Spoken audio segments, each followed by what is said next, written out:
Talking with Words.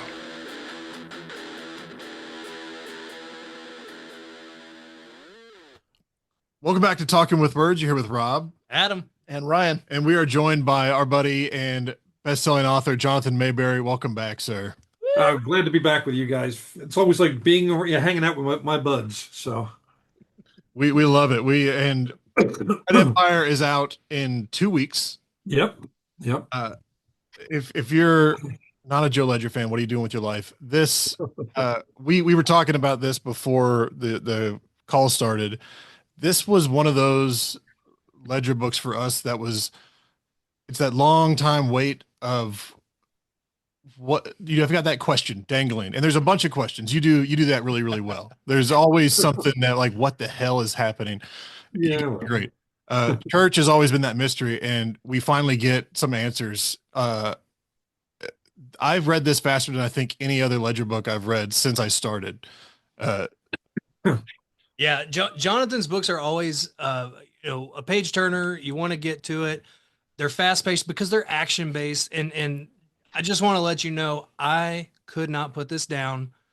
Delighted to do that. It was literally a race to the finish, and I enjoyed every single bit of it. It was awesome, I am so happy that you enjoyed it. Because you're the first non-publishing world people that have read it, that I've talked to. So this is kind of exciting for me. Yeah.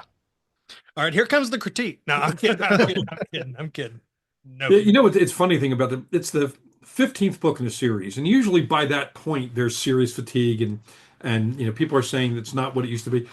And I have been trying to make each book the best it could be. What is delighting me, but also surprising me, is how many people in publishing, reviewers, even my audiobook reader, all said it's the best book in the series. And I'm like, wow, that's exactly what you want to hear when you're writing a long series. And it does have some of my favorite reveals and my favorite last scene. I love that last scene in the book, around the fire pit. Yes. Yeah. There's something about that I imagined some version of that scene back when I was writing Dragon Factory. Back when I was really planning to put all the seeds for who Church is and who else he might be in the book, because I've known who he was from the beginning. Yeah. And we were talking about the very first book, how when Joe and Church meet, we have this back and forth of, vampires aren't real, UFOs aren't real, like none of this. And it's just Church shielding Joe from these different things that are going to come into effect over the next 15 books. And it's all laid out. And as the readers, once you go back and read it, you're like, damn it. Yeah, of course it's real. Church is telling you it's not. Yeah, hidden in plain sight. Yeah, Church lied a lot for various reasons, and he did protect Joe from the truth, because if you give it to him all at once, all you'll see is a hole in the wall where Joe ran through it and him fading in the distance. So you give a little bit here and there. There is no Godzilla in the Joe Ledger universe, though, in terms of Is that a yet? No. I've done my work with Godzilla. Godzilla versus Cthulhu comic. I'm good. One common thread that I love for this book as well is a common thread through all of your books, through all of the RTI, through all of DMS. The war is the war. That phrase, the war is the war, and we really get to see. We're 15 books in. Now we kind of get to see why is the war? Yeah. Is the war, Yeah. and the purpose. And again, you said final scene with Joe and Church. We're not going to go any further than that, but I love the fact that it's just, we find out kind of like how and why he's doing this, and Yep. why. Yep, and we find out his real name. Which most people did not think I was going to do, but we have his real name. The Younger. After I'm not going to give it the rest of it. Yeah, after But that is his actual real name. That's it. Yeah, and the false reveals throughout those time jumps. I think after the first one where I was like, oh, okay, that's what Church. Oh, it's not Church. Damn it.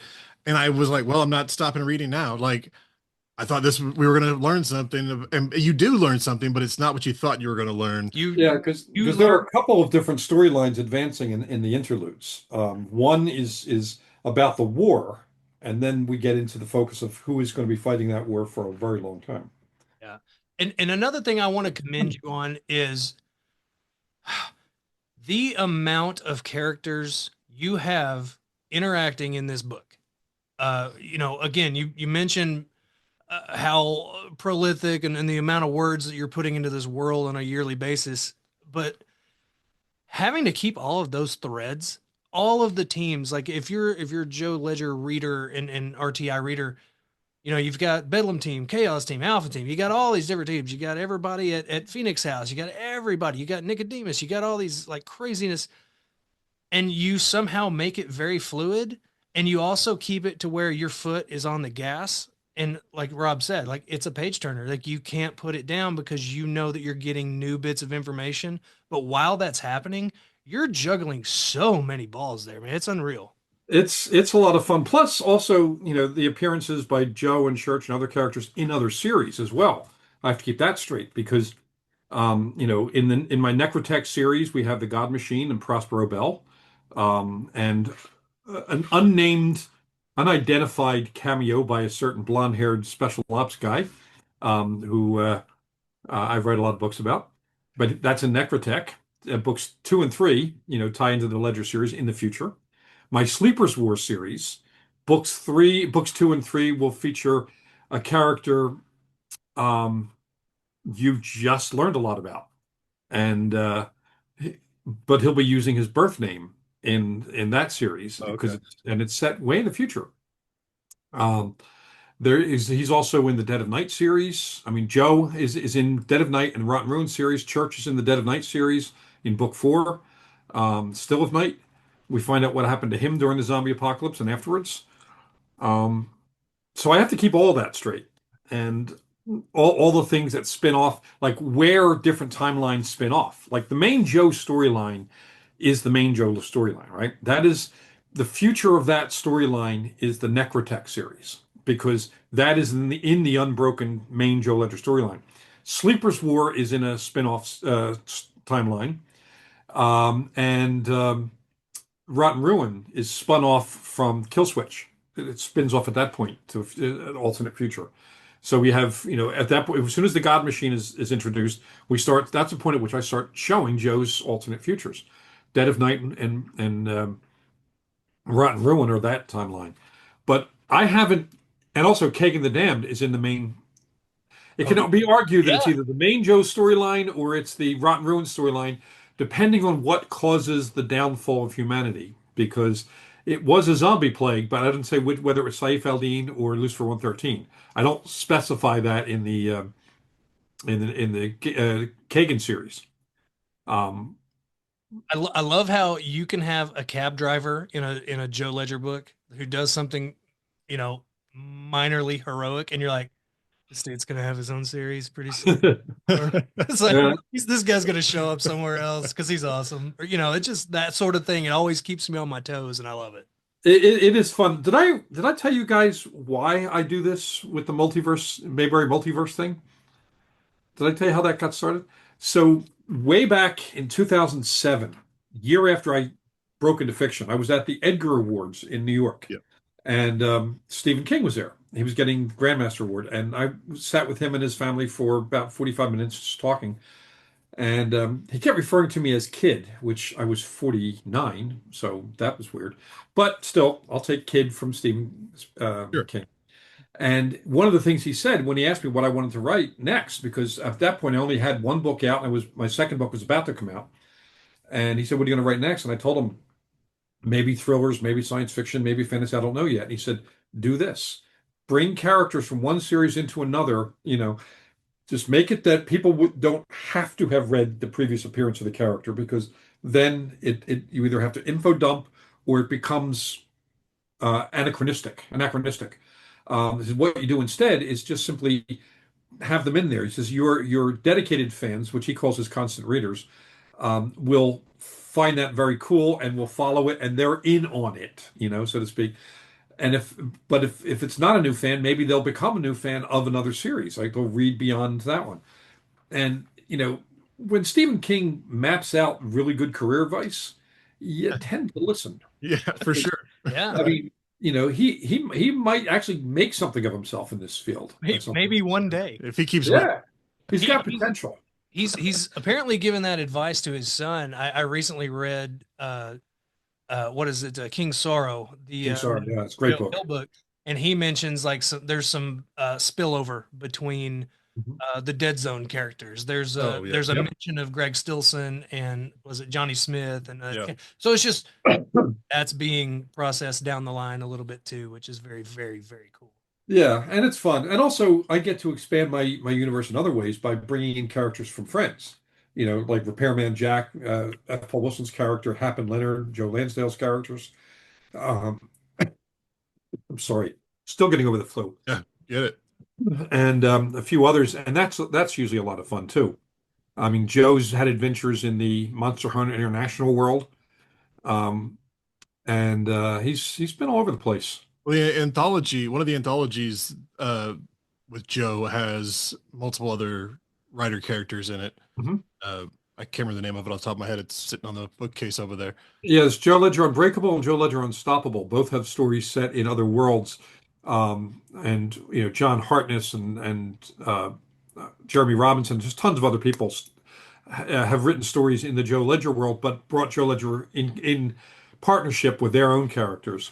Because really, as effective as Rogue Team is, they can't solve all the problems in the world. They need to have other teams out there. So I like the fact that SEAL Team 666 and Monster Hunter International, they're all out there fighting their part of the war too. The war's the war. It fits. It's awesome. Do you have we have now seen Joe and that team in the not the Dead of Night series, the about Pine Deep? Pine Deep. Pine Deep, yep. Are you wanting to revisit Pine Deep again now that you've did it again? There are 5 Pine Deep novels, technically. Right. There's the original trilogy. There's Ink, which is a Pine Deep novel, and Burn to Shine, which is a Pine Deep novel. It's a Joe Ledger novel set in Pine Deep. But yes, in fact, I think the next book I have on my schedule to write, next book I have on my schedule to write, is set in the 70s, shortly after the events in Pine Deep that were the original trouble, the original Black Harvest. Yeah, the Troubles.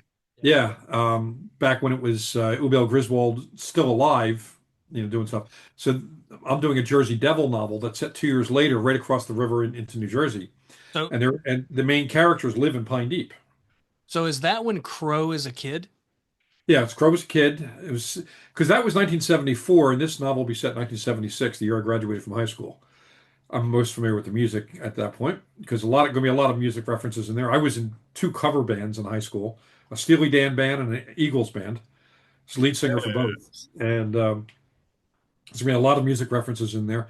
And I also have a Monk Addison novel out on pitch, and that will be a Pine Deep novel as well. But instead of him sharing the spotlight, it'll be a full Monk Addison story that includes some of his backstory.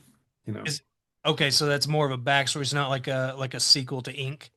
No, it'll be a standalone novel in Pine Deep. Ink will be referenced because it's a couple of years later, but it won't be something where he and Crow and everyone are teaming up. It's going to be a mystery thriller, supernatural mystery thriller focusing on Monk Addison and with ties back to some of what he did when he was a private military contractor. Okay. Ghosts from that era haunting him now.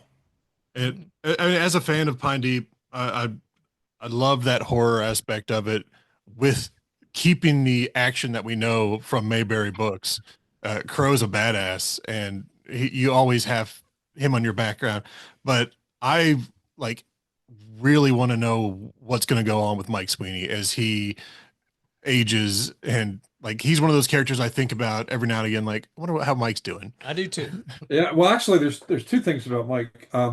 He does appear briefly in a short story in the 5th Rotten Ruin novel. He rescues a whole bunch of girls who are being chased by zombies in the wilderness, and that's Mike Sweeney. So that he's clearly survived the zombie apocalypse. But I have a young adult series that I'm considering pitching called Black Marsh High about Mike Sweeney in high school. Okay. And so it's Twilight with werewolves and other kinds of monsters essentially. Romance, but not quite as saccharine sweet romance. Yeah. So that's one thing. And then I have another one called Red Tears that I want to do that I've been toying with for a while, where essentially it's a cop story, supernatural cop story in Pine Deep, but with Mike Sweeney as the principal character. Okay. So what I might do in order to sell that is have him work, kind of help Monk Addison in his novel, and that would set the stage for that. So sometimes you test drive a character's um, appeal by showing the current version of them in another story, and then if the reactions are good, you kind of run in that direction. Yeah, I'm still waiting on the Mike Sweeney Bunny team up book. That the road trip buddy cop. That would be an interesting story. If and people have asked who would win in a fight in a stand-up fight without Mike wolfing out. Bunny would win hands down. He's a professional killer. I mean, that's what he is as a spec ops guy. Mike has some skills, but in hand-to-hand combat, Bunny will win. Put little fur and fangs on Mike. That's the end of the story there. But with Bunny's new what is it, the 12 gauge Snellig cloud burst? What I don't know. Yeah. Well, if guns are involved, I also like Bunny's odds, but it's funny because that's one of those things you wonder who's the toughest character. In order of toughness of all the characters I've written, I mean, you got Mr. Pockets, who's like 10,000 times more powerful than anyone else. But he's not going to have a book about, I'm not going to do a Mr. Pockets novel. He's just a character that shows up every once in a while and has his moments. I don't know if you guys ever read the Mr. Pockets short story. Oh, yeah. Yep. Yeah, so that's Mr. Pockets is kind of how I envision him. So below that, we have Church and Lilith, who are almost on a par. And then you got Violin and Joe, who are almost on a par.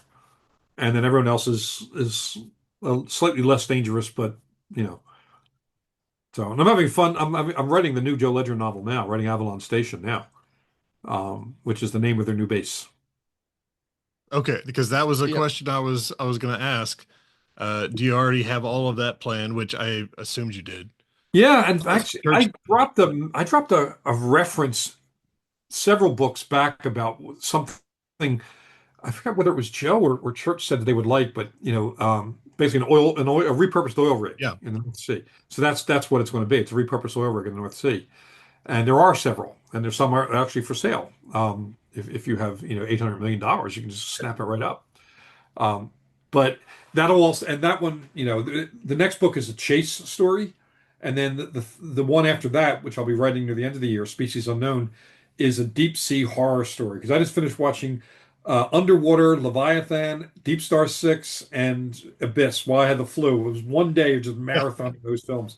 So yeah, I want to do a creepy underwater mutant monster story next. Please do. Yeah, done with that. Did you guys ever see the movie Underwater, Kristen Stewart? Yes. It was like Alien, right? Yeah.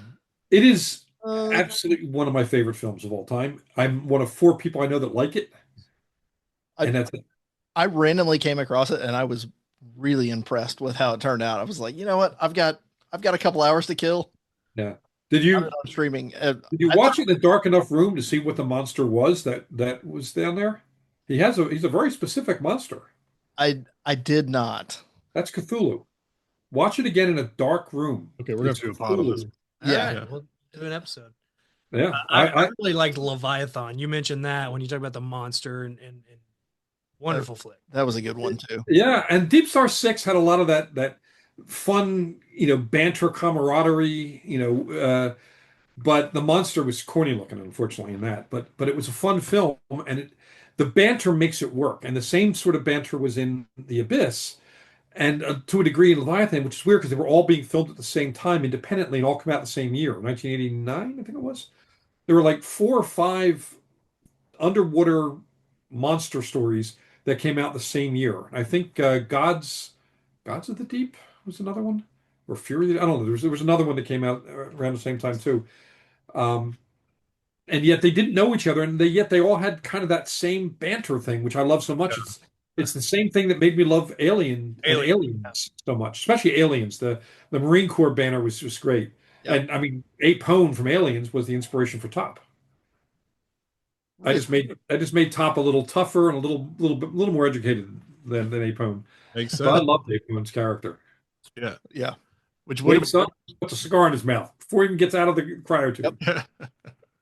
we just did Deep Rising. Love Deep Rising. Yeah. Another great underwater insane movie about Yeah. creatures. Yeah, or now what? Or what was the line? That or crap? It was oh crap, or was it now what? Now what? I It think was it now what? Now Yeah, what? they had to change. yeah. Oh crap is Hellboy. That's right. Yeah, and they had to change it from Star Wars because they kept saying, "I have a bad feeling about this." So Yeah, well, they got hit. Yeah, but yeah, I love those kind of films, and when I'm when I'm sick, I get full blown man flu. I'm down for the count. If the house was on fire, I would roast marshmallows as I burned. I mean, I that's it. I'm done. So I marathon monster movies the entire time, and I get caught up in a lot. Well, not just monster movies, but mostly monster movies. And then I get caught up on a lot of the stuff I haven't been able to watch recently. Caught up on Night Agent, just about to start the new season. Caught up in Dark Winds, which, if you haven't seen, is a brilliant show, which has 3 people I know as the stars of it, which is really great. Zan McLaren, Kiwa Gordon, and Jessica Matten, and they're amazing in that show. But I just caught up on House of the Dragon and Night of the Seven Kingdoms too.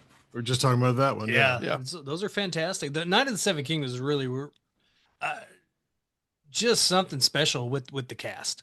Just something. It was brilliant, and I actually liked those characters. Dunk and Egg are amazing. I hadn't read the books. I hadn't read the Dunk and Egg novellas. Great characters. The kid who plays Egg, I think, is an elf or something in real life. He's such an odd little kid. It's a great show. Great moments, and I didn't feel like they were any of the cheap shots that you sometimes got in Game of Thrones. Like even the death of that one Targaryen who got maced in the back of the head. That's kind of logical to it. It wasn't a stunt death, Yeah. And its consequences do set up, what happens with Dunk. It was great show, great writing, surprisingly great acting. Because the guy that got to play Dunk, I don't know that he's done a lot. I think he was like a soccer player, like a Yeah, he's an athlete. foreign but- football player, and he got it, and he nailed it. He plays that simplistic character without simple, not dumb, just simple. Hasn't had a lot of education or experience, but you can see that he thinks things through, and it's really done well. House of the Dragon is interesting because after Game of Thrones, I was so disappointed in the last season or two. I didn't want to watch House of the Dragon. I started watching one episode when it first came out, and I didn't like it. And I stopped watching it, and then I decided to give it another shot, and I freaking loved that show. Matt Smith is amazing in it, and the woman who plays Rhaenyra, something Darcy, I forget her first name. She's very subtle, very good, and the younger version of her is played by Supergirl. Mm-hmm. Yes. Yeah, Millie something. Yeah. Millie what? Like Alcott or Alcock, something like that. Yeah, Alcock. Millie Alcock. Yeah. Great casting, great action. A little soft on the ending of the second season, though. I was hoping it would end on a battle, but it ends on the eve of the battle. So you bastards better be filming. I will say with talking about Supergirl, I am more than excited to see Loki or Lobo on. Yeah. He's been one of my favorites for a long time. I've got all the old Lobo graphic novels from when he was a badass before they tried to soften him a little bit. I didn't even know that happened until a few years ago. I was going through them again, and I saw the new versions, and he's not the rock god that I knew. No. And that whole fight with Santa Claus episode one he did was just awesome. But yeah, I big fan of those of his appearance as Lobo, and it is, I think, really good casting. You I know, agree. Yeah. you need someone who's a little crazy to play the role. And because I didn't like the way he played Aquaman. Um, it was basically Point Break Aquaman. Yeah. Well, Jason Momoa was on a podcast not too long ago. It was like Theo Vaughn's or somebody, and they talked about that. And he said when he originally went in, he got the call from DC, and he went in. He thought he was playing Lobo like immediately. He was like, "All right, cool." And Yeah. and I guess when he got there, they were like, "Yeah, you're reading for Aquaman." He's like, oh, "Okay, sure." Yeah, and it's funny because I'm a comic book guy. I am far more of a Marvel guy than when it comes to the movies. I love DC did the best TV shows. They did fantastic TV shows. I mean, yeah, Marvel's catching up with some of the stuff they're doing now, but for a long time, DC did the best TV shows. Yeah, and But animation. the movie sucked. I mean, and here's my main complaint. You have I just watched Justice League recently too, partly because a buddy of mine's in it. You know, my audiobook reader played Darkseid Oh in the yes, unrated director's cut, Mr. Porter. Mr. Porter. So you have Wonder Woman who, basically does everything in slow motion and yells a lot. You have Aquaman who gets punched around, buried by tons of rocks, doesn't get a scratch on him, and is surfer guy. And then you have Superman, who is indestructible. So my argument there is, no matter what Steppenwolf does to the other guys, how much he beats them up, they're never actually hurt. Like, Cyborg saves Aquaman from falling, and then Aquaman just jumps through a building and collapses an entire building and collapses on top and he walks out, sweeping his hair back. There's no tension there. You watch the Avengers in Avengers Age of Ultron or any of those films, they're getting their asses handed to them. They're getting kicked, and some of them are dying, and some of them are just losing fights. That's how you do superheroes. There should be us with powers, not gods. And I think that has went in the wrong direction with it. Now, the new Superman film, I loved. I absolutely loved it. I'm again in the minority of people who thought he was a great Superman. I thought he was a fantastic Superman. I thought he was He's not good. Henry Yeah, Cavill. great. He's not Henry Cavill, but they didn't write a good Superman movie for Henry Cavill. Not one. None of the films that he was in were worth what he brought to the role of Superman. Yeah, and another building upon that though is take Chris Evans, the guy that played Captain America, right, in the Marvel films. To me, it took him 2 or 3 films to really feel like Captain America, right? Right. You see him learning and growing film Right. to film. So he's not supposed to be, open up the can and he's amazing. Like it takes Yeah. growth, it takes character growth, script growth, everything. And that's the way I see with this Cornswit kid for Superman. Okay, maybe some people didn't like that first movie, but think about Superman 3, how badass that guy might be. Yeah. Give him time. Let him Yeah, see. but they gave him one film, and then they gave him Dawn of Justice, which was basically everybody hating Superman until Superman dies, and then you had Justice League, where he's dead for half the film. Yeah. They didn't give him a chance. They didn't have, and also having him fight a bunch of Kryptonians who he can't hurt unless he kills them. Where's the tension? Like that, what should have been a great scene when Zod was going after Clark's mother, and Superman just plows into him and drives him like halfway across the state, and of course nobody's hurt at the end of it. That should have been somebody should have been crippled at that point. At very least, a Loki after the Hulk moment. Yeah. Somewhere where he landed, rather than just getting up and. So all of that carnage, all the damage, all the lives lost, resulted in no point at which we feel threat, feel worried for the characters. That isn't good storytelling to me. And I think the best answer to that is because and we have a fatigue from some of that. Have you watched the Invincible series? I have not. Well, wait. The cartoon movies? Yes. Yeah. Oh, yeah. I saw. They were great. Robert Kirkman's, Ryan Otley's. Oh no. I'm thinking about the Invincible family. Are they the Incredibles. you're thinking of Incredibles. Incredibles, yeah. No, I haven't seen the Invincible TV series. This has got a little bit more blood in it. Oh yeah. But it's and the boys, also same thing. Yeah. which does a good job with it. Keeping it. The Christopher Nolan Batman films, he's getting his ass handed to him. He's getting his back broken. He has to earn his role as the defender of Gotham, which he does. But those movies were outside of all continuity. Right. I don't know why Marvel can do it and DC hasn't been able to figure out that everything should be in continuity and have consequences. Well, a good writer and a great character a while back in a book said, violence leaves a mark. I was quoting Dr. Rudy Sanchez. There you go. Yeah, and that's one of the things that we, about your writing is, yes, there are consequences. You know what I mean? We hopefully, we hope Joe is going to come back for every book.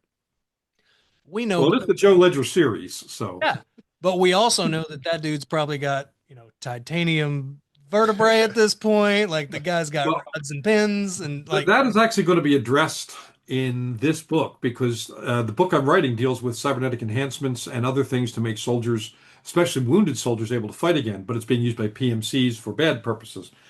And there's a scene where Joe and Rudy are just basically talking about it. All the parts of him that hurt on rainy mornings. Most people, they can tell when it's getting humid or it's going to rain. He can tell when it's going to rain in the Dakotas. Every part of him is scarred. And I am very much the same way. I've had 117 broken bones over the years. There's only 106 bones in the body. I've broken some of them multiple times. I've been stabbed, slashed, run over, shot at, chopped with a meat cleaver in the shoulder, and all sorts of things. And I have a lot of screws and pins and a lot of scar tissue. So yeah, if it's starting to drizzle a little bit in Belarus, I can feel it. So Joe's getting a lot of that, and it's going to start being an issue that Joe is going to start feeling the miles, not the years, because he's not really aging in real time. You can't do it in a series. Another thing that I want to point out, I don't know how they do this, but it always seems like Rudy, Church, Joe always have ghost treats in their pockets ready to go. Yeah, well, I have a lot of friends who used to always carry around treats for Rosie. When I would take her to a book events or something, people would be tripping over each other to pull out treats. And so that's where I got the idea from. It's just like everyone wants to be friendly with your dog. And I love it. I always picture, like, is there ever going to be a moment when Joe is stuck, like, the boulder falls over the cave entrance and he's got nothing to live on. He's like, oh wait, I'm still gonna eat these treats. It's like the only thing left that he's got, It's funny. There was a scene, it got cut out of Rage, but I'm thinking about putting it back in, where Joe is in the coffee shop, the coffee bar in, Phoenix House back then. And, he's a bunch of people were there and he's like, oh, I don't have any dog treats. And like 5 people hand them to him. And I cut it out. I don't know why I cut it out, but I'm thinking of putting it back in because everyone does in fact have goat treats, dried goat treats for Ghost. I just always notice it and it just brings me joy. I'm like, oh, Ghost is always taken care of.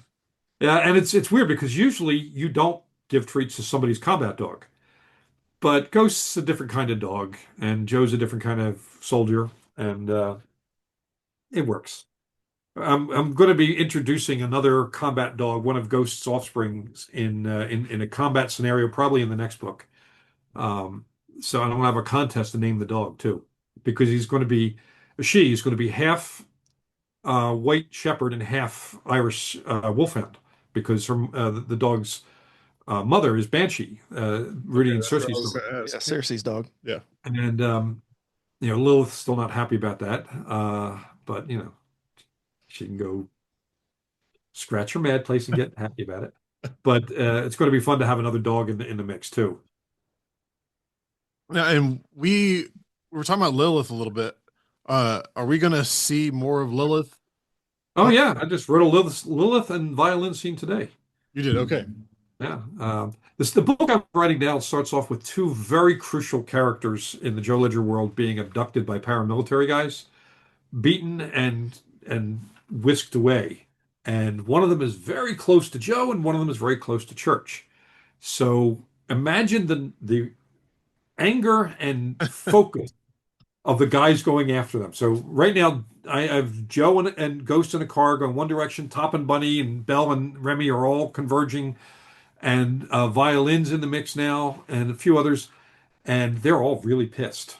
So it's going to be a lot of fun when they converge with the bad guys, who they will find out are enhanced by exoskeletons and cybernetic implants. So it's like going off to fight the Transformers. It's like bringing a set of fists to a robot, a mech fight. But I'm sure we'll figure something out. Yeah, 100%. So you did this one based on enough people figuring out who Church were. One of his identities, his most famous identity. Right. And I think you mentioned last time we were talking about the cookie code, that at some point you would write a book and include what was the basis for it. Yeah. Right. And it was based on a number of people guessing. Last time we talked, I think only one person who worked with the original person. Yeah, the protege of the original creator of that from the Cold War days guessed it, but now 2 FBI agents have figured it about 80% of it out. And there's, because that code or that process, it's really a process more than a code, is something that influenced a lot of interrogation stuff, including interrogation for benign people, meaning people that are not criminals, but you want to be able to get certain reactions out of them and study their reactions. So that's what this thing is all about. It's allowing you to do little moments where you create a moment of focus, and how they react to it is very informative if you know a lot about psychology of people under pressure.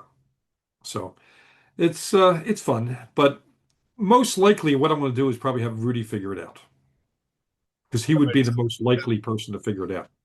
Okay. So we'll see, but it's lower on my list of priorities. So I've got a couple other things that are higher on my list of priorities that I'm going to accomplish in this book. And this book also, the thing about Avalon Station, the one that's coming out that I'm writing now, it's very much intended to be if you've never read a Ledger book, here's a good place to start. Kind of like Rage was, where it's fresh, clean slate, new place to start. I'm still keeping Rogue Team as the name, still keeping Havoc Team as the name, and the combat call signs for most of the characters are the same. Rudy gets a new one. He gets Lighthouse, because he's the beacon that everybody comes to when they need to get safe again.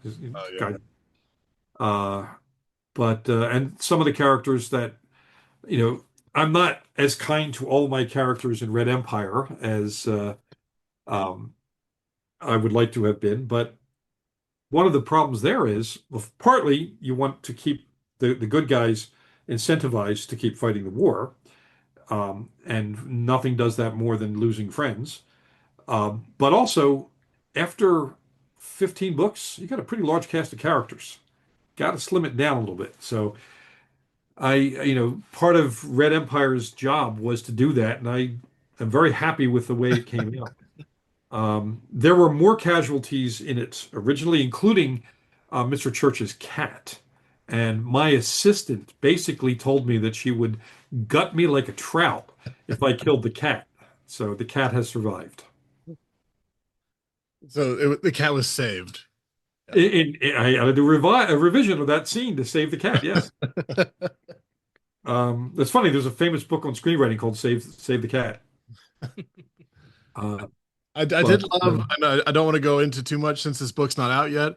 I loved the change up of, like you're talking about, the reset, and we have had in the last was 4 RTI books, I believe. This will be Rage, Relentless, Cave 13, Burn to Shine, and this is the 5th. This is number 5. Yeah, in the last 4, you have shown how Church's group, whatever you want to call that. I mean, essentially, he has a small army at his disposal. Yeah. How it has evolved from what it was in the DMS days, and now he has these different people taking on these different roles. And the first when I read Rage, it was like, oh shit, we got a lot of new people to meet. But yeah, by the time Cave 13 was done and going on, I was like, where's Scott? Like, what? You know all these people now. Like, kind of like Bug came in. We were thinking back. Bug was in the first book. He wasn't in the first book at all. Third. But Three. he was such an implemental part of the process after he was in one book that I was like, oh yeah, he's been here since the start. Yeah, you had Doctor Who at the beginning. Yeah. Yeah, and actually that was it was weird because when I was talking to Chad for the first time, we were talking about Bug, and he said, "Well, I want to move Bug up into the first season." I'm like, "He's in the first book." He goes, "No, he's not." And he made me a bet right there that Bug was not in the first couple books, and I in my head he was. Yeah. So then he showed up there, and it's funny because while I was creating Bug, I also created a character when I was writing the Black Panther comic called Flea, very similar in a lot of ways. And now I'm not sure which character came first because they were both debuted the same year. And I'm like, I don't remember because I was writing Black Panther at the same time I was writing King of Plagues. So. And Bug has all the Black Panther stuff on his desk. Yeah. So I kind of marry those two characters together, And having met the entire cast of Black Panther now, and had the second movie partly based on my stuff, so now Bug's even more Wakanda forever than he had been. Bigger fan than before. Yeah. There's something I was going to ask you in the book, in the prologue, page 1. Mm-hmm. Would you mind if I read just a minor clip? Go ahead. There's something in here that's very special to me, and this is coming from Joe, and it's in a situation, again, page 1 of this new book. He says, colder, harder. It takes more to kill me because as time goes on, it becomes easier for me to take the first shot and to make sure that shot is the last one fired. And to me, this is book 15 in a series, and that sums up the entire series right there. Like, excellent job. Thank you. Funny thing is that that prologue started out as a short story. There's a short story, I think it's Changeling, might be the short story, where I used a version of that opening, and it helped me at the time. And that was a long time ago. I wrote this story. Helped me define Joe's mission and what's Joe's become. And as a lot of writers do, sometimes we'll take something from a short story and we'll fold it into a novel. Just like Killswitch started off as a short story. It was the entire opening of that was a completely resolved short story, and then I realized that it's just asking to be a book. But that line it's funny. I used to have that line taped on my office when I lived the apartment before this one. I had that line taped on the office, so that exact line, and it does define Joe. Sometimes it isn't about being better; it's about being more experienced. And he's, the Joe that we first meet in Patient Zero would not ever have won the fight with Santoro at the end of Relentless. Right. Never happened. And that's kind of the fun thing. It's kind of like the Luke Skywalker who goes who lives on Tatooine that we first meet, going up against Darth Vader in Return of the Jedi. Yeah, that would have been a real short scene in that third movie if it was the same guy. Yeah. And that's when you know as a writer that you're doing your job, because the characters should not be the same. They should be the reflection of the things they have been through. And I have not been entirely kind to Mr. Ledger. Do you have, as we find out from the first chapter? I mean, that was the opening scene of the first chapter. He's at the cemetery, and so my third cemetery scene with Joe. I love it. I brought that up to my wife. I was like, Mayberry did it again. Well, and it works every time. Yeah, see, I'm a very ceremonious sort of person, very ritualistic in a lot of ways. Often we create rituals ourselves, even if no one else is following with them. When my grandmother passed, my grandmother was my favorite human being ever. And when she passed, I would go to her grave, and talk to her.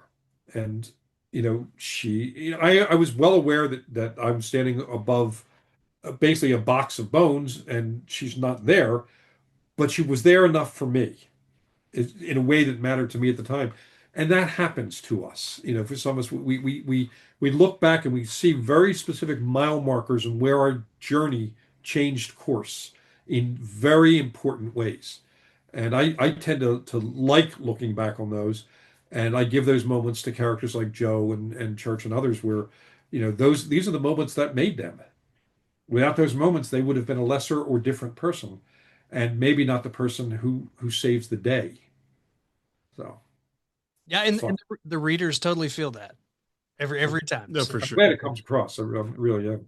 yeah, they're speaking of coming across in character interactions.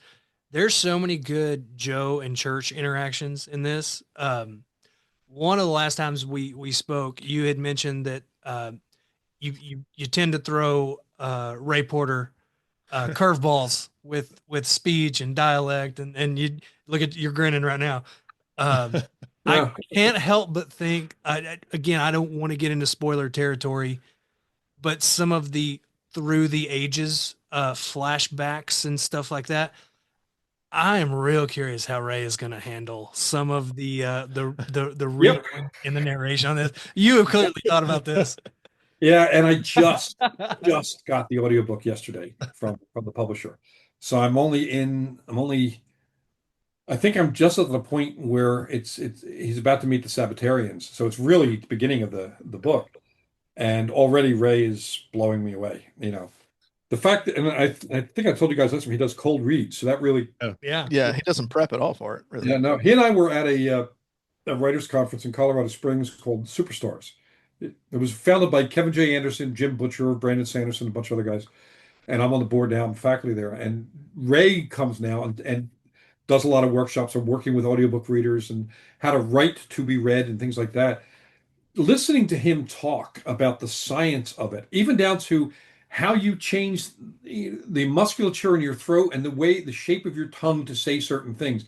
It's that thought out. It's that scientific a process for him because he's an expert not just on narration, but on the science of narration.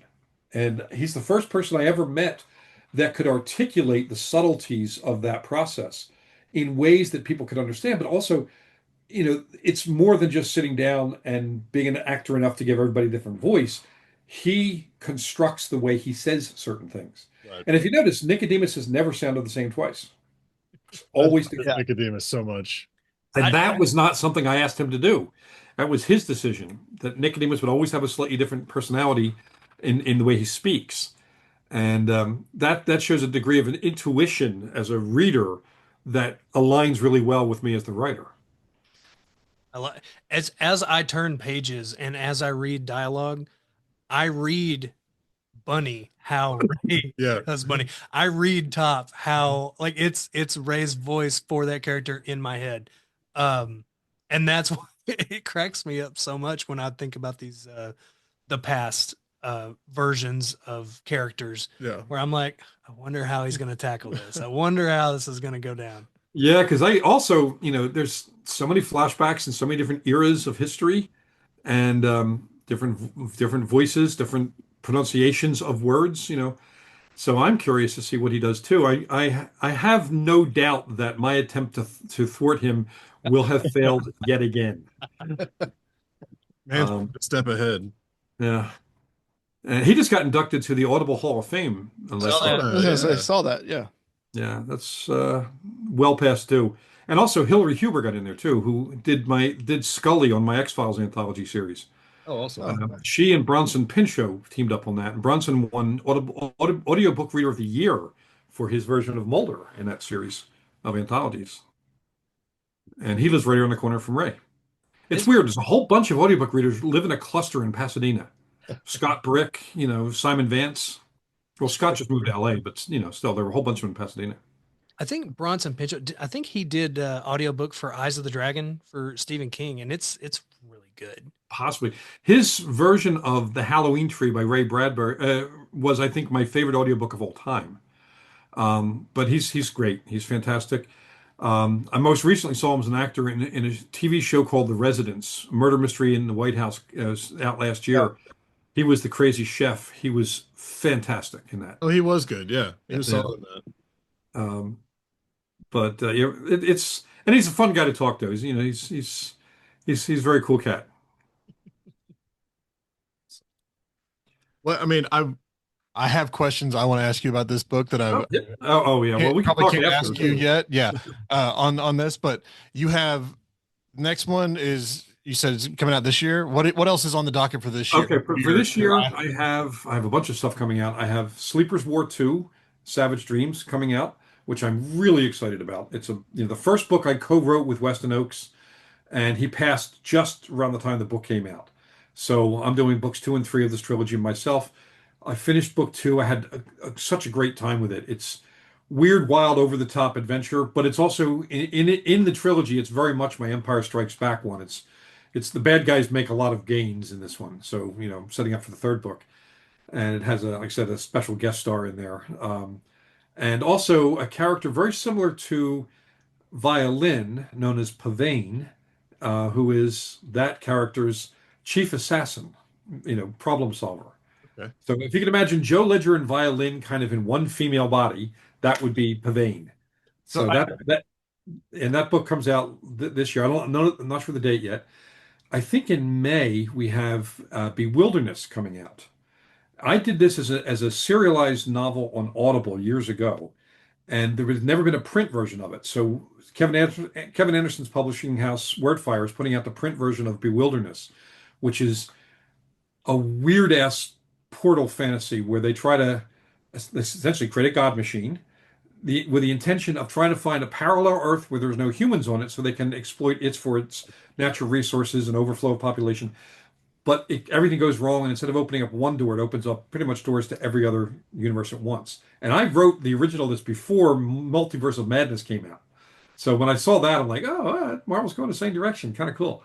But the original version I wrote like 7 years ago, 7 or 8 years ago, and that book's coming out. And then we have the third in my Necrotech series. Well, the second one, Cold War, is out already in hardcover. The third one, Ghosts of the Void, which is definitely going to be one of my top 5 books that I've written ever. I love that book. And in each of the Necrotech books, they face a different version of the Lovecraftian monsters. And the first one was the Shoggoths, Outer Gods, of course, but Shoggoths. Second one was the Night Gaunts. The third are the Migos, the science. It's kind of like DARPA for the Outer Gods. And a God Machine plays a big part in both of those 2 books. God Machine shows up in a lot of my fiction, so that is also connective tissue to the various Jonathan Maberry weird worlds. Yeah. So that's coming out in October, and we haven't yet gotten a date on whether uh, uh, Ruin Nation will be out this year or early next. Ruin Nation is a novel I wrote. It's funny. I was originally hired to write a prequel novel to the movie Book of Eli, Oh. and I wrote a couple of short like novellas for it, and they were planning to do a prequel TV series to Book of Eli called World of Eli, and my books were going to form the basis of it. But unfortunately, that during COVID and all that all fell through. So I got the rights to the books back, and it's going to be out by Titan in conjunction with Alcon Entertainment, and it's going to be called Ruination. I retooled it to be its own thing. It is a deliberate prequel, though unofficial, but deliberate prequel to Fahrenheit 451. It explains what happened to all the books. It is no longer tied to Book of Eli, but it's spec ops and literacy and action, and it's a really strange book. So that's either going to be at the end of this year or next. What else do I have coming out? I have the Big Bad Book of Kaiju, which I'm co-editing with my friend Henry Hertz, Yeah. an anthology of kaiju stories, all original kaiju stories. Scott Sigler, Sean McGuire, Tenerife Dew, Jeremy Robinson. I mean, we've got really killer writers in this. That'll be out probably the end of the year, and I'm sure there's other things I'm forgetting at the moment. But it's about 4 or 5 books this year, and it's going to be 4 or 5 next year. And what I'm writing this year, writing Joe Ledger, 16, the Jersey Devil novel, the third Sleeper's War books, Joe Ledger's 17, which would be Species Unknown, and a couple of other projects that I can't yet name that How are do you under. sleep? The funny thing is, I actually knock off at 5 o'clock every day. Do you? You know, I just write really fast, and I found early on that when I have time to write a book, like I'm no pressure, that book generally turns out to not be as well received, as it doesn't sell as many copies, doesn't get as many reviews as this. When I write something under a 3 month deadline, which is what I allot myself for a novel, those books always do better. And I think a lot of that has to do with I was trained as a newspaper reporter, not as a novelist. You know, write quick and dirty, fix it and rewrite, move on. And I apply that to fiction, and you know, chunking out close to 1 million words a year every year and having a blast doing it. It'll be probably 24 short stories this year, and I just wrapped. This is a really weird one. There's a I don't know if you guys play video games. I do, yeah. You ever play any foreign video games? Oh yeah. There's a Swedish video game, post-apocalyptic Swedish video game called Mutant Year Zero, I which know I'd it. never heard of. And that's being turned into an anime film right now. Okay. So they hired me to write a prequel comic, four-issue prequel comic, to a Swedish video game being turned into a Japanese anime. Yeah. That hurts my head to even think about that. But the main characters they gave me to play with were a mutant duck and a mutant boar, ducks and boarmen. And then they basically said, enjoy yourself. Go do what you want. So I've got like everybody's trying to find this thing, this codex that has the genes gene sequencing that will allow them to rebuild humanity or to turn the world to anybody else's vision. And since there's more mutants than anything else, a lot of the mutants want it too. So we've got a group of nuns who are trying to rebuild humanity, and they're known as the Slaughter Nuns. They're fun. I've got a group of chickens trying to devolve into dinosaurs, and they're the OG chicks. I've got a king cobra named Lord Nope Rope, because Nope Rope is one of the nicknames for snakes, and just all sorts of these other wild characters in these 4 issues. And Paul Pelletier, who's one of the great comic book artists of our time, did the art. It's insanely good. I mean, it's Neil Adams good, the artwork he's done, and because he's done X-Men and Fantastic Four and Batman, he's done everything. Great art team. And then the other thing, and this is something that could use a little love right now. A Australian comic book company wants me to adapt one of my short stories into a comic book, Death Poem of Sensei Toro. It's about an aging samurai who's dying of cancer, and he keeps wanting a noble death in battle, but he keeps outliving all the battles, and he doesn't want to die in bed of cancer. So he takes one last mission to rescue the baby who's the heir of an important family from an island overrun by zombies. And we're actually hoping, and I've already started discussions about this, as a possible movie project for Keanu Reeves, because he's part Japanese and he's done samurai films, Yeah. and he's 60 now, so it would be perfect for him. But we got to get the comic done, and we have a Kickstarter. We have 5 days left, and we're $1,000 short. So if you guys can like amplify the signal a little bit, that would be awesome. You know, it's all my social media has the links right now, and we have a great art team put together for it, and and this is something a lot of you guys who read comics out there might not know.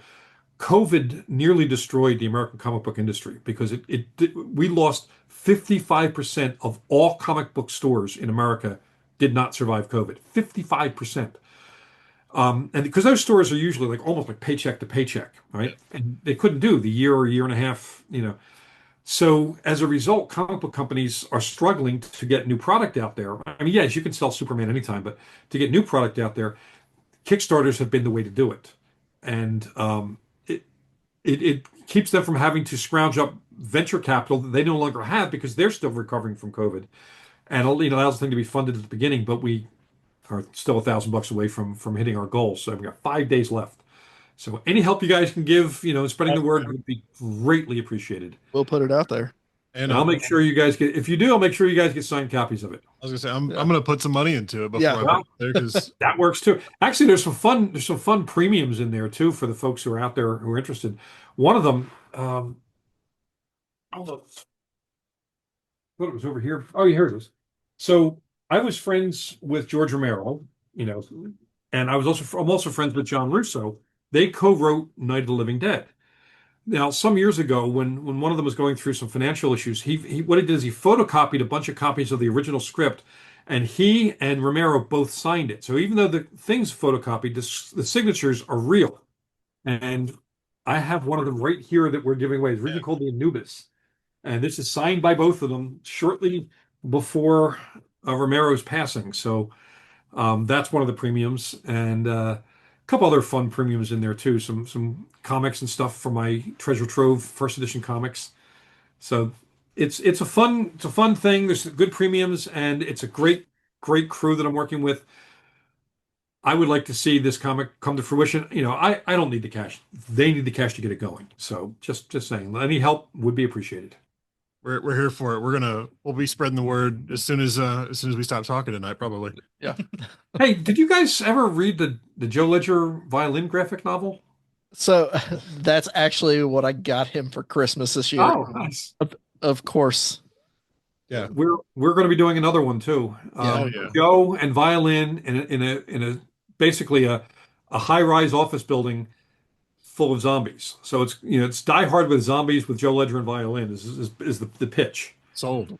Yeah. Yeah, so we'll be doing that one next, and that will probably be a Kickstarter too. Crystal Lakes is another small company, but we had so much fun with the first one, and It's fun. It's Yeah, fun, man. it was fun. You guys did a great job.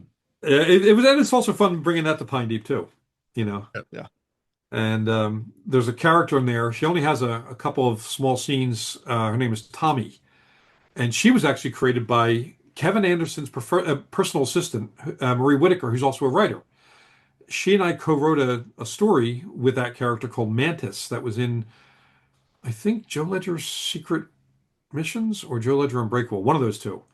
And she's now an ongoing character in the Ledger series, the character Tommy. So that's kind of fun. That's where that started. That took me. Okay, that would have killed me for a while. I remember seeing you've got so many. Yeah, she's also in Burn to Shine too. Yeah, Yeah. that was the one that she popped back up where I saw it. Yeah. Yeah, I think it was Unbreakable is when I read that. Yeah, it's probably Unbreakable. We're also edging in the direction of a third Joe Ledger anthology and maybe a fifth Joe Ledger short story collection because those they all seem to do really well, and I like having my friends write Joe Ledger stories. So Do you know who you're gonna bring in for that? Do you have just haven't even started that process yet. And what we're probably going to do, which would be my preference, would be to curate 75% of it and to do 25% open call for pitches, and get some folks in there who might be fans as well as writers to do. Yeah. That'd be awesome. I think that would because a lot of people do Joe Ledger fan fiction. I can't publish that because it's fan fiction, but I can buy something from someone and publish it, and Sure. that would be fun too. And that way they become then officially part of the Joe Ledger world. That'd be pretty awesome. Yeah, that's a big flex for those writers. Yeah. Yeah, And it'd be fun. also it's fun for me too because I like sharing my toys. And this gives me a chance because like some of the Joe Ledger stories other writers have written have blown me away. Like Ray Porter's story about Aunt Sally's passing had me in tears. Scott Sigler's A Little Murder Machine, the one where Cobbler is fighting the rat drones, I laughed all the way through that. Scott is basically insane. He's one of my best friends and one of my neighbors. He's also that boy needs help. But luckily, he's channeling his madness into some of the most bizarre short stories. So I love the guy. And Ray reads his books too. I have to check that out.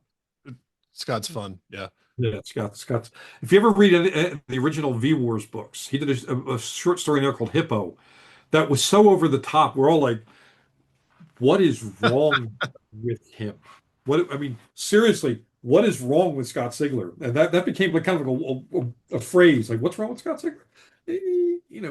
We're not sure it's bullet in the head, alien possession, whatever it is, it's working for him, but let's just say that if two of us were trapped on a desert island, the food was running low, I'd be keeping my eye on him because he's a crazy man. I think the first conversation I had with Scott was I was talking about Contagion, and I Oh, said, you really wrote him into a corner. He goes, "Yeah, fuck him." yeah, I yeah. was like, "Okay, I love it." Like, His new submarine series is great. It's actually a spaceship, but it's based on submarine sort of stuff. Crypt was the first one, yeah. and he's going some really wild directions there. Scott's fun. Scott, he also wrote, I think, one of the best, if not the best, aliens novel, Phalanx. Oh, he Yeah. wrote Phalanx. Yeah, yeah. Yeah, it was just totally unexpected. I'm working through that one right now, and I love it. Yeah, Scott is a great guy. Should have him on the show. Like I need to get him to answer an email. That guy's a busy boy. if you send the email to me, I'll forward it to him. I'll get him an answer for you. I'll make you bug him then. Yeah. Yeah, well, I mean, I just was bugging him earlier about a contract because he's in the Kaiju anthology. He Oh did yeah. one call his story is Kaiju Poo Poo. It's about Kaiju dump because that's Scott. That's how he rolls. That makes Yeah. sense. Yeah. Yeah, It's a and reverse. doing a contract for your story, Kaiju Poo Poo. I mean, I'm writing this like I have the strangest job in the world. Peter Klein's is another guy who would be a lot of fun on here. Yeah, we were He is- just talking about he's- Secret he's on Window. the list. Yeah. Yeah. You guys should hit me with a list of like a wish list. I probably know half or all of them. And I'll talk you guys up because I loved it. I love your podcast. I mean, Thank you. we wanted to thank you again for Comic-Con, getting to hang out with you guys there. That was fun. Yeah, We've had you're much taller in Dennis- person. yeah. So are you. Yeah. Yeah. We had Dennis Crosby, Brian Asman, El Giuffre. Yeah, all of those San Diego people. You guys have such an awesome community there of writers, and everyone in like I've been following you for a long time, and I know how you are with fans and other writers, and you all build each other up so much. we're so we all love what we're doing. We love what each other's doing. Yeah. There are two guys in that community that I don't know if you've spoken with yet that are really fun. Dennis Crosby's one. Yeah. Yeah. Yeah. Dennis is great, and I don't know if you've met Ben Spada. He's active military, and he's doing a series that is a deliberate nod to Joe Ledger. I mean, that was he was part of my writer's coffee house, and even asked if I would mind if I did. I'm like, no, run with it. It's called the Black Spear series. I think there's 3 or 4 out now. Great stuff, written from the military perspective. Really good stuff. And we got Luke Dumas. Luke is doing. He did a kind of like a scary version of Night at the Museum with the Ghosts of Dinosaurs, which was an awesome book. Okay. Yeah. Whoa. And Brian Asman he's a hoot. I mean, It's he would hilarious. be a great deck. Especially if he had Dracula with him, which is his dog. He has this. Dracula. Yeah, we did not see him. I mean, I've seen the dog on some of his Instagram. Yeah, he's basically 100 pounds of puppy energy in the body of a killing machine. Yeah. But he is, and like when he pulls Brian on the leash, Brian goes. Yeah. He doesn't have much of a choice. But it's fun when he brings him to signings, and but yeah, there's any of my writer friends that you would like to tap for this. I'll be happy to pass along a message to them with my. We'll definitely, Yeah, we'll follow up absolutely. on that for That's sure. awesome. Because I mean, we as soon as we got done with Comic-Con, we went and I got a chance to talk to everybody at the table with you guys, and everyone was just so open, and it's a great I'm crowd. gonna say it's loving, but I mean it is. It is. Everybody's We've become a family. no one was. I go to concerts and I wait after to get something signed, and you got these dicks hanging out. This world is not just, hey, I'm glad you like our stuff. Oh, you want to write? Let me help you. Let me give you a couple tips. Like, it's such a great community.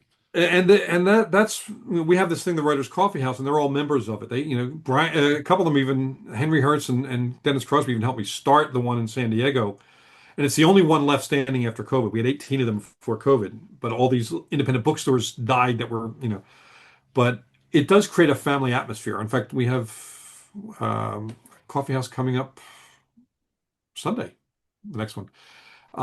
There's one other cat, or one other person I think would be a fun guest for you is my assistant, Dana Fredsty. She is a novelist herself. She's got a whole bunch of books out. The Lilith series, not the same Lilith, it's a Hollywood stunt woman who fights demons. It's really fun. And she also has the Ashley Parker novels, which are post-apocalyptic zombie stuff. And Ashley Parker and Joe teamed up in one of the Joe Ledger anthologies. And her latest book, Taru, is like kind of a tarot card infused epic fantasy novel that she co-wrote with her husband. But she's a lot of fun, and she also works for me. She's my personal assistant. Yeah. So she's a hoot too, and she's very funny. Back in the day, she was in a lot of B movies, horror movies, and was the sword coordinator and one of the Deadites in Army of Darkness. Awesome. Sweet. Yeah, she's fun. She's a lot of fun. So I I think would we talked to her for a second, and when we were down there for Comic-Con, I think we. Yeah, she was down there. Yeah. Her and who was? Oh yeah, Ronald. Oh, Ron Coleman. Yeah, my Doctor. mad scientist. Yeah. Who I actually give a fight scene to in Red Empire because he actually has had some martial arts background. Ron is not only one of my best friends, he is truly a world-class scientist. I mean, he's a top of the line stem cell scientist, molecular biologist. And every time I come up with a bizarre idea, I'll text him and say, I got this crazy idea. It's probably not going to work scientifically, but I'd like to do this. And I'll type it up and he goes, oh yeah, here's how I'll do it. So I'm glad he's on the good guy's side. I'm just saying. He got sick recently and posted something online, and I just immediately responded with, "At least you didn't get bitten by a werewolf." Yeah, did you listen to Werewolf's 15 Minutes? Do you know about that? I guess not.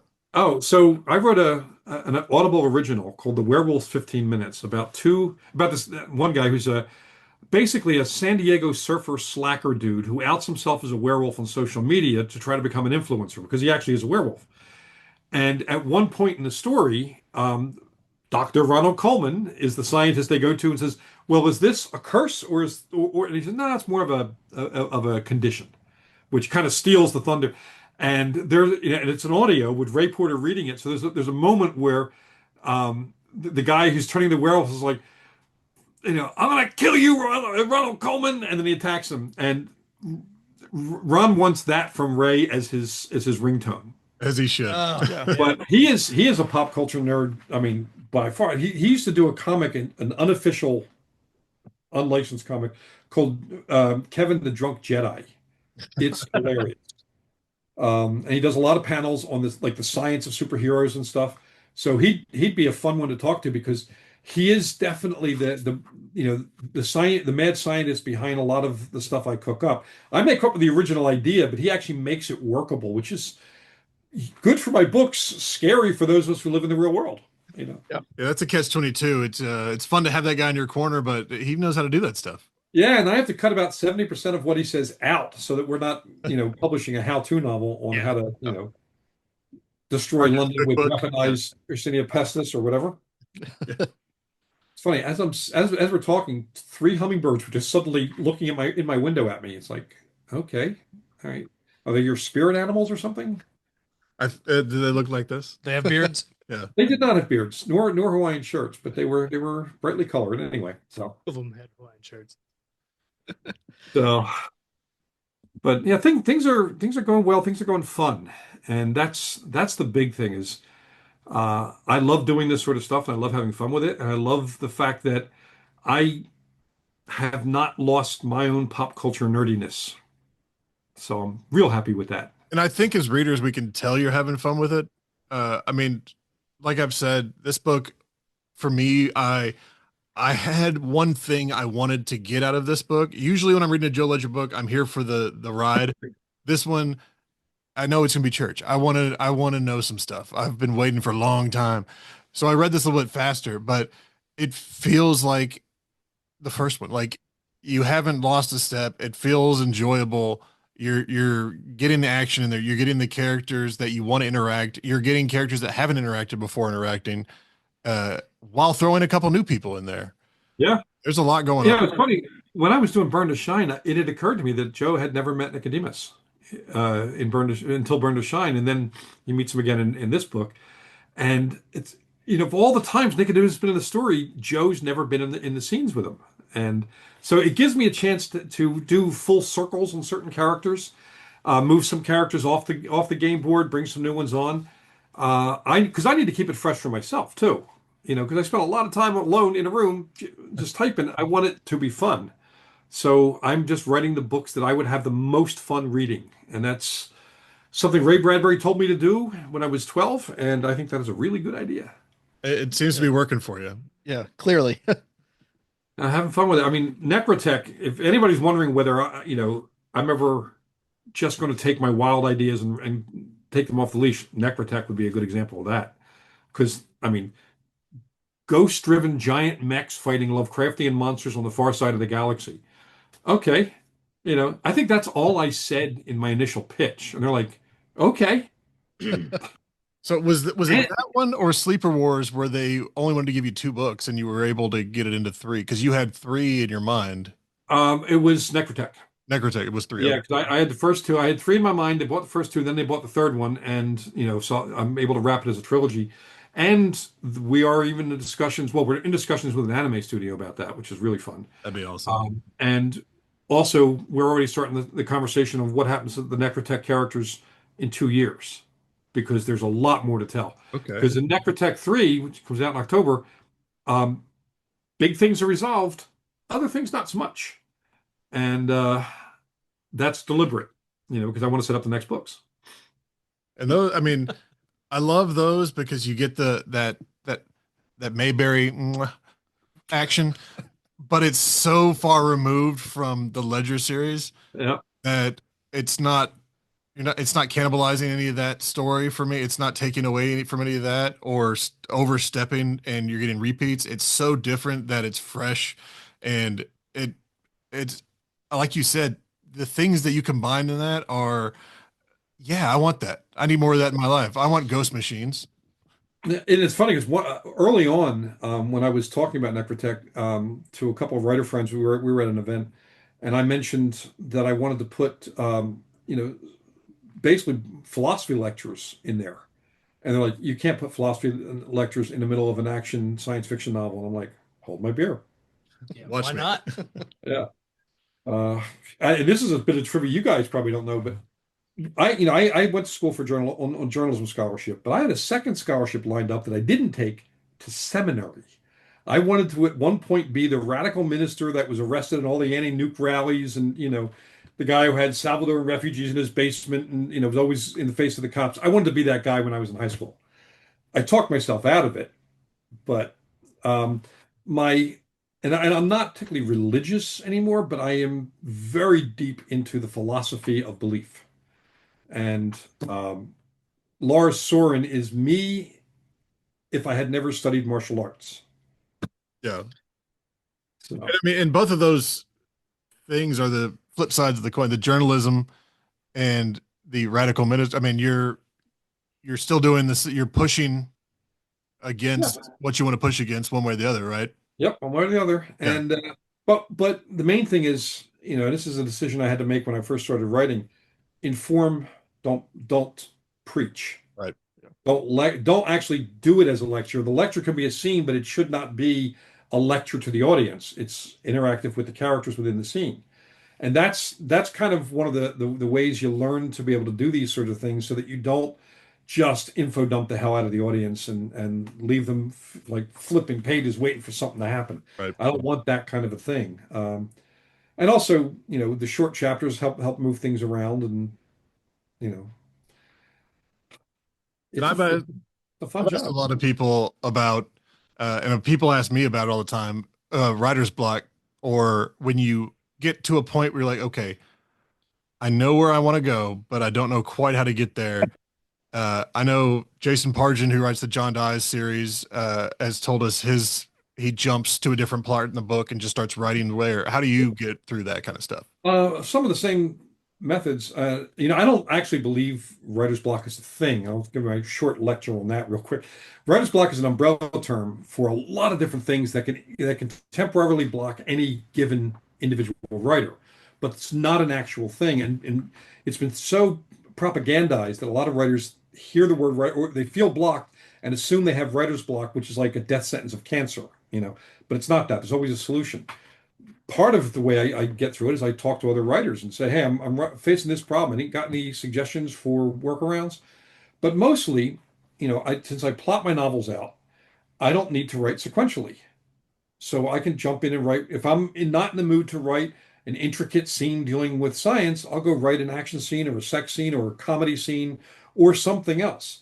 Um, and then plug it into the book. Also, sometimes I want to play with a specific storyline. Like today, since I write these little short chapters, I did a whole bunch of little short chapters that told Violin's subplot for the current novel. But by writing them bang, bang, bang, it allows me to stay current with all the details in each one, but also each storyline has its own unique voice. So I get to take out another set of tools to make sure that storyline works well. And that freshens my mind a little bit. And then when I go back to the main book, I've kind of gotten that out of my system. Now what can I tackle? Yeah. And the other trick, and it's one that I was on a panel with Dean Koontz once, and he mentioned this. He borrowed it from Faulkner. Faulkner probably borrowed it from somebody else, and they borrowed it all the way back down to whoever wrote Gilgamesh. But the trick is when you start a book or a short story or a comic, start it, get the set of the voice, establish what the voice of the book is, then jump forward and write the ending. That way, when you back up, you aim at a very specific ending, and you're less likely to wander down side corridors that may not lead anywhere. And a lot of writers who don't plan, they wind up writing a scene that they think is going to be cool because they like the character, like the setup, and they waste a lot of time because it doesn't actually enrich the story or get anywhere. Right. But if you know where it's going to go, I can justify this scene because that's the ending.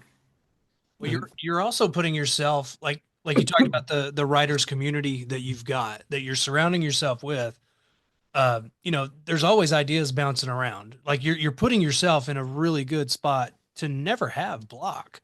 I'm a designer and I talk to other designers, and just having a conversation with other designers gets me going. I'm like, it just brings ideas.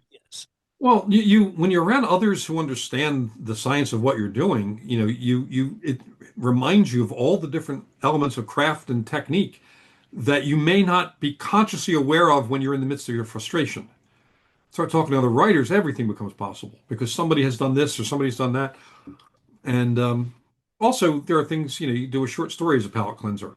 Spend a couple days doing research before going back to the book just to clear your head of creating original material by doing research. There's so many ways you can distract while still moving the overall project itself along. And giving yourself tight deadlines helps. Even if you don't have the thing sold, even if it's your first book, give yourself a tight deadline. Make yourself do it in a timely fashion, writing at the speed, your top speed of running, that kind of stuff. It shows up in your writing. That urgency and the passion shows up in the writing, and you can trick yourself into that by just giving yourself a deadline and then giving yourself a reward for hitting that deadline. Every day between now and the deadline, put a couple of bucks in a jar, and when you're done, you can only use that money for fun. But if you miss any scheduled day of writing, all the money has to go to bills. All of it comes out goes to bills. I found it's really useful with the family because I put even though I'm paid ahead of time for my novels, I hit the 2/3 mark on my daily anticipated word count, which is the mark you can hit without stress. Hit that number, toggle over to my online bank, put money in a vacation account. Now, when my family sees me in the hallway, instead of starting conversations, they're like, "How's your word count going?" When are we doing family? Shouldn't you be writing? Because they want to go on vacation, and they know that if I miss that day, all the money comes out and goes to bills. So it's self-bribery with a threat, but it works really well. And I've been doing it since, I think I started doing it in 1979 when I was writing magazine articles for Black Belt magazine. I would, every time I finished a day's worth of writing, I put a buck in a jar. And that it's just stuck. You just work well under pressure. But also it equates work with something valuable, and that value is being rewarded because you're actually getting paid. So it is what you write is valuable, and here's proof. Yeah. It changes your mindset and your relation to it. The other thing is when I get up, my bedroom is right next to my office. I get dressed to go to work every day. I start at a regular time every day. And as a result, it feels like a job. The job is creativity, but the structure of the job incentivizes me to do it well and do it right. Yeah. So Makes sense. works. I love it. And speaking of writing, since we started at what was 4 o'clock my time, I still have an hour's worth of writing to do before dinner. Yeah. So I'm gonna say goodbye to you guys, and this Sir, has been absolutely a lot of fun. Love Let me know if having you you're, on. yeah, let me know if you're coming to Comic-Con again this year. We got to get tickets, and we're down. Yeah. Well, working on it. You do have a source. So. I'm going to be sending you a couple emails after this after this wraps up. All right, guys. This was all as usual. Always a lot of fun on Talking with Words. It's always just a great group. I mean, you guys know your pop culture, you know your books, and we all have fun. And I wish we lived close enough to hang. I'm going to use that as an ad from now on. We wish the same. We love we'd love to get to see you in person, and we love having you on. And we love, I mean, Joe Ledger. As soon as this is actually out, we are going to do another podcast with you, hopefully, and dig into some of the meat on the back end of this book. And maybe, soon we'll have some word on the TV show. Chad's been busy filming The Highlander, so that's his whole world right now. But principal photography only has a couple more months, and then he's back in the game, and he already renewed the option. So we got some interesting conversations ahead of us, and Oh, man, I'll be I'm happy to excited. share what I can share. Yeah. Can't wait. Thank you so much, and I hope you get to feeling better. Like, No, thanks. I'm on the very end of it, just a little bit of a lingering cold and lingering cough. But within a couple of days, I'll be fine. So last week was the week that I was laying there, oh, woe was me, and watching monster movies. Now I'm back to work. Awesome. We love that. We love to hear that because we want more. All right, guys. Well, The hunger machine. I'll be happy to provide more, and I'll talk to you guys soon. All right. Thank you so much. Thank you. Thanks, Jonathan. Take care.